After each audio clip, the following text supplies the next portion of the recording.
অংশগ্রহণ করছেন মহান মানবতার শুকরিয়া আদায় করি আলহামদুলিল্লাহ। আলহামদুলিল্লাহ। দরুদ ও সালাম পেশ করি সেই সমস্ত শাহাদা একরাম যুগে আল্লাহর দিন প্রতিষ্ঠার আন্দোলনে যারা শাহাদাতের নজরানা পেশ করছেন সেই সমস্ত শহীদদের রূহে মাগফিরাত কামনা।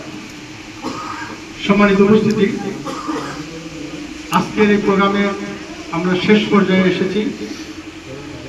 আজকে আপনারা হলেন জাতির বিবেক, সমাজের কর্ণধার।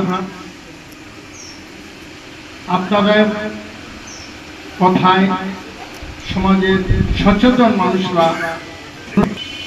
এই জন্যই আজকে যদি বলি যে বাংলাদেশ হলো পৃথিবীর তৃতীয় বৃহত্তম মুসলিম দেশ, যে 90% মানুষ হল মুসলমান, যে দেশের মানুষরা আজানের ধ্বনি শুনে নামাজের মাধ্যমে দিনের কার্যক্রম শুরু করে, আবার রাতে এশার নামাজের আজানের মাধ্যমে তাদের দিনের কার্যক্রম শেষ